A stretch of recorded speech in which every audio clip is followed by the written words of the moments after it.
Assalamualaikum warahmatullahi wabarakatuh. Apa kabarnya teman-teman kelas 5 semua? Insya Allah semuanya sehat-sehat selalu ya. Semoga kita selalu diberikan kesehatan dan kebahagiaan di masa pandemi ini. Jumpa lagi di pembelajaran tematik kelas 5. Kita sekarang sudah pakai buku 5G ya. Hari ini kita akan melanjutkan pembelajaran yang kemarin. Kita sudah masuk ke tema 7, subtema 1, pembelajaran 2 dengan fokus pembelajaran IPA, Bahasa Indonesia, dan SPDP. Sebelum kita mulai, yuk kita berdoa dulu. Bismillahirrahmanirrahim. Rabbi zidni ilman warzuqni fahman. Amin. Bismillah, berikut tujuan pembelajaran kita hari ini.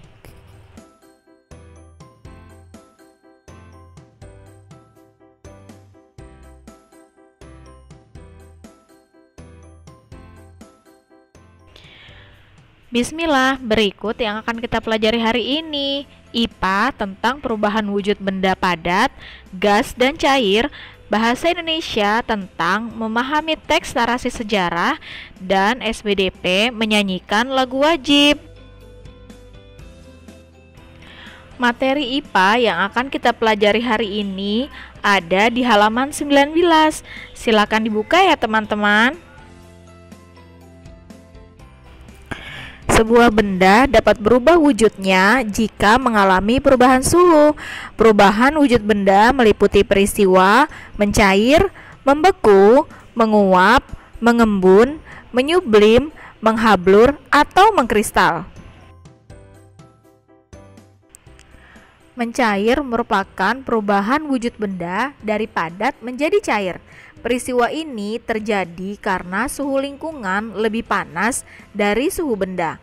Pernahkah kalian perhatikan es batu di dalam gelas yang dibiarkan di suhu ruang? Lama-kelamaan akan menjadi cair. Itu karena suhu lingkungan di sekitar es batu lebih panas daripada es batu sendiri. Membeku merupakan perubahan wujud benda dari cair menjadi padat. Peristiwa ini terjadi karena suhu lingkungan lebih dingin daripada suhu benda. Pernahkah kalian membuat es mambo? Nah, es mambo yang kalian buat tadinya kan cair. Lalu ketika dimasukkan ke dalam kulkas yang suhunya lebih dingin, es mambo tersebut akan membeku dan bisa kalian nikmati. Menguap merupakan perubahan wujud benda dari cair menjadi gas. Peristiwa ini terjadi karena suhu lingkungan lebih panas dari suhu benda. Pernahkah kalian merebus air? Ketika air dipanaskan di atas api, lama-lama air akan mendidih. Ketika mendidih, ada uap yang keluar dari air yang mendidih tersebut. Nah, peristiwa itulah yang disebut peristiwa menguap. Jika air tersebut terus-menerus dipanaskan, maka air tersebut akan habis karena berubah menjadi uap air. Mengembun merupakan perubahan wujud benda dari gas menjadi cair. Peristiwa ini terjadi karena suhu lingkungan lebih dingin dari suhu benda. Pernahkah kalian membuat kopi atau teh panas, lalu kalian tutup cangkirnya dengan menggunakan tutup gelas? Nah, coba kalian lakukan. Jika kopi panas atau teh panas, kalian tutup gelasnya, lalu beberapa saat kemudian ketika kalian buka akan nampak embun air di bawah tutup gelas tersebut. Mengapa itu bisa terjadi? Butiran air pada tutup gelas tersebut berasal dari uap air panas yang mengalami pendinginan. Menyublim merupakan perubahan wujud benda dari padat menjadi gas. Peristiwa ini terjadi karena suhu lingkungan lebih panas dari suhu benda. Pernahkah kalian perhatikan kamper di lemari pakaian? Ketika pertama kali ibu kalian meletakkan kamper tersebut sesuai dengan bentuk aslinya. Nah, beberapa lama kemudian, kamper tersebut semakin lama akan semakin mengecil. Nah, itulah yang disebut menyublim. Kamper mengecil karena wujudnya yang tadinya padat berubah menjadi gas yang tercium lewat aroma wangi kamper di lemari kalian. Karena itulah makin lama kamper akan semakin mengecil lalu kemudian habis. Menghablur atau mengkristal. Menghablur atau mengkristal merupakan perubahan wujud benda dari gas menjadi padat. Peristiwa ini terjadi karena suhu lingkungan lebih dingin dari suhu benda. Contoh dari peristiwa menghablur adalah pembuatan es kering. Tahu nggak kalian es kering itu seperti apa? Es kering banyak digunakan oleh penjual es krim keliling untuk mendinginkan es agar es krim tidak mencair. Nah, pembuatan es kering menggunakan karbon dioksida yang dimasukkan ke dalam ruangan bertekanan tinggi sehingga gasnya kemudian menjadi padat. Selain es kering, ada juga contoh belerang. Pernahkah kalian mencium bau belerang ketika kalian pergi ke pegunungan? Nah, kristal-kristal belerang yang ada di sekitar pegunungan merupakan contoh atau perubahan wujud benda menghablur dari gas belerang menjadi kristal-kristal belerang. Bagaimana? Apakah kalian sudah memahami materi pembelajaran tentang perubahan wujud benda? Nah, kalau sudah, mari kita coba evaluasi pembelajaran kita tadi dengan mengerjakan. Ayo rumuskan di halaman 20. Catat pada tabel yang ada pada slide berikutnya ya. Nah, berikut adalah contoh kegiatannya. Kalian tulis kegiatan yang ada di tabel ini pada buku kalian di tabel Ayo Rumuskan halaman 20. Mari kita lanjut ke pembelajaran berikutnya, Bahasa Indonesia, teks narasi sejarah. Materinya dapat kalian lihat pada buku kalian di halaman 23 dan 24. Penjajahan Belanda di Indonesia. Pada tanggal 27 Juni 1596, ekspedisi Belanda di bawah pimpinan Cornelis de Houtman tiba di Banten.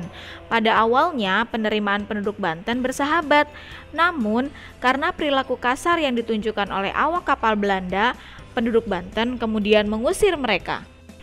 Ekspedisi Belanda yang kedua tiba di Banten pada 28 November 1598 yang dipimpin oleh Jacob van Eyck dan Wybert van Werwijk.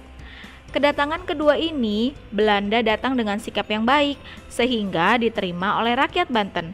Belanda pun berhasil melakukan perdagangan di Banten. Sejak saat itu, banyak pedagang Belanda berdagang di wilayah Indonesia. Selain Belanda, bangsa Portugis dan Spanyol juga telah mencapai wilayah Indonesia dan melakukan perdagangan. Kegiatan bangsa-bangsa Eropa tersebut di Indonesia menimbulkan persaingan dagang. Untuk menghindari persaingan dagang tersebut, Belanda mendirikan Kongsi Dagang Belanda di Hindia Timur yang dikenal dengan nama VOC pada 20 Maret 1602. Pada tahun 1605, VOC mulai menguasai wilayah-wilayah di Nusantara. Pada tahun 1619, Jayakarta berhasil dikuasai VOC. Mereka kemudian mengganti nama Jayakarta menjadi Batavia. Batavia kemudian ditetapkan sebagai pusat kegiatan VOC yang dipimpin oleh J.P. Koen. VOC melakukan monopoli perdagangan di Nusantara. Namun VOC mengalami kehancuran karena korupsi dalam lembaganya tersebut. Akhirnya pada tanggal 31 Desember 1799, VOC dibubarkan. Sejak itu, pemerintah kerajaan Belanda mengambil alih kekuasaan VOC di Nusantara. Berikut beberapa aturan yang diberlakukan oleh Belanda selama masa penjajahannya di Indonesia. Yang pertama, kerja paksa atau kerja rodi yang memaksa rakyat Indonesia bekerja tanpa diupah. Yang kedua, penarikan pajak yang sewenang-wenang dan menyengsarakan rakyat Indonesia. Yang ketiga, tanah paksa yang memaksa pemilik tanah menyerahkan sebagian tanahnya untuk ditanami komoditas ekspor oleh pemerintah Belanda. Materi tentang teks narasi sejarah sudah selesai untuk pembelajaran kali ini. Sekarang mari kita kerjakan evaluasi pembelajarannya di halaman 24. Pada halaman 24 ada tabel di kolom ayo rumuskan. Di situ tugas kalian adalah membuat kalimat tanya sekaligus jawabannya. Dari mana bahannya? Nah, dari wacana yang ada di halaman 23 dan 24. Yuk, mari kita menginjak ke materi berikutnya, yaitu SBDP lagu wajib. Materinya ada di halaman 26 ya, teman-teman. Pernahkah kamu mendengar lagu wajib? Lagu wajib adalah lagu yang wajib dipelajari oleh siswa dalam rangka menanamkan rasa cinta tanah air, menghargai jasa pahlawan, dan membakar semangat perjuangan agar selalu menyala. Ciri-ciri lagu wajib yaitu 1. Menggunakan irama yang penuh semangat dan atau berupa himne. Yang kedua, lirik lagu wajib bertujuan untuk menanamkan sikap cinta tanah air, kepahlawanan, nasionalisme, serta rela berkorban demi bangsa dan negara. Nah, lagu wajib apa yang pernah kalian nyanyikan? Sekarang mari kita nyanyikan bersama lagu wajib Rayuan Pulau Kelapa. Lihatlah liriknya pada halaman 26 dan 27.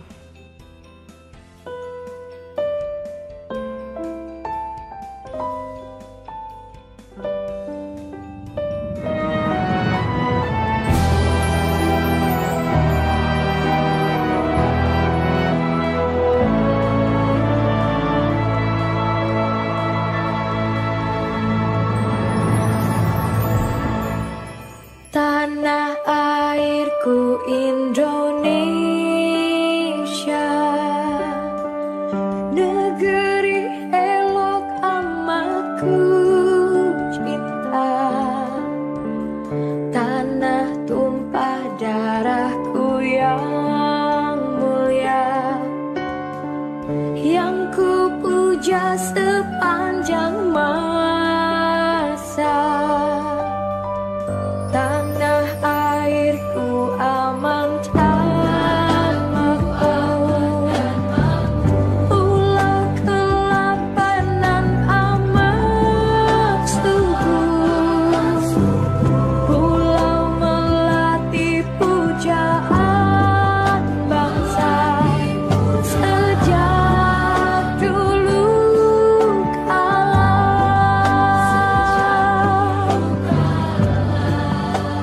Melambai-lambai nyiut di pantai,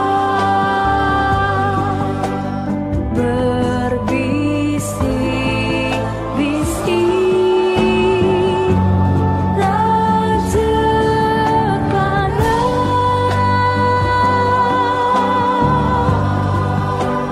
memuja pulau nan indah emas, tanah airku Indonesia.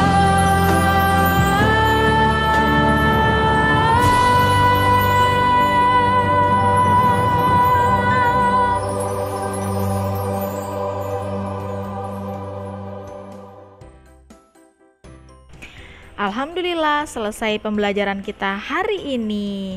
Mari kita tutup dengan membaca hamdalah, alhamdulillahirabbil alamin, dan doa kafaratul majlis.